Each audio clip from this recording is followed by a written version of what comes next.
দেশে দুর্বল সরকার থাকলে অনেকেই লুটপাট করতে পারে বলে আশঙ্কা প্রকাশ করেছেন বিএনপির ভারপ্রাপ্ত চেয়ারম্যান তারেক রহমান। তিনি বলেন, দেশ নিয়ে ষড়যন্ত্র থেমে নেই, তাই দেশ ও জনগণের পক্ষে সংগ্রাম চালিয়ে যেতে হবে। বৃহস্পতিবার মানিকগঞ্জ, মুন্সিগঞ্জ এবং নরসিংদী জেলার কর্মশালায় লন্ডন থেকে ভার্চুয়ালি যুক্ত হয়ে একথা বলেন তিনি। রাষ্ট্রকাঠামো মেরামতের ৩১ দফা ও জনসম্পৃক্তি শীর্ষক ধারাবাহিক কর্মশালা করে আসছে বিএনপি।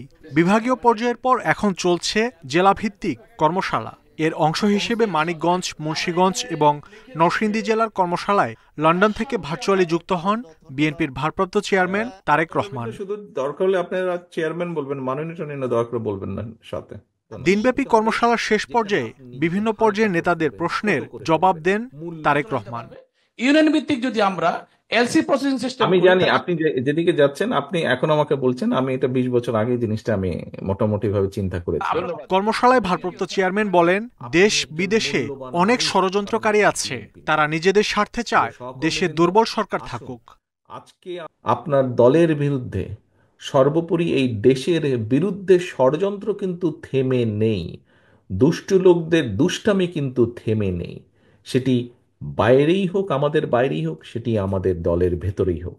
এই দেশে যদি একটি বিশৃঙ্খলা লাগিয়ে রাখা যায়, তাহলে এইগুলো অনেকের জন্য, দেশের ভেতরেই হোক, দেশের বাইরেই হোক, এই দেশে যদি একটি দুর্বল জনসমর্থনহীন সরকার, যারা জনগণকে রিপ্রেজেন্ট করে না, এরকম সরকারকে যদি ক্ষমতায় রাখা যায়, তাহলে এই দেশ থেকে অনেকে অনেক কিছু লুটে পুটে নিয়ে যেতে পারবে। এ সময় তারেক রহমান বলেন, নিজেরা সংযত ও ঐক্যবদ্ধ থাকলে জিয়াউর রহমান ও খালেদা জিয়ার স্বপ্নের দেশ গড়ে তোলা সম্ভব। নিজেকে এমন কোনো কাজ করা থেকে বিরত থাকতে হবে যেখানে আপনি নিজেকে হালকা করে ফেলবেন, ছোট করে ফেলবেন, মূল্যহীন করে ফেলবেন। আপনি একজন মূল্যবান মানুষ, কারণ আপনি বিএনপির নেতা। বিএনপির সাথে আন্দোলনে যেসব রাজনৈতিক দল ছিল, সবার মতামত নিয়েই ৩১ দফা তৈরি করা হয়েছে।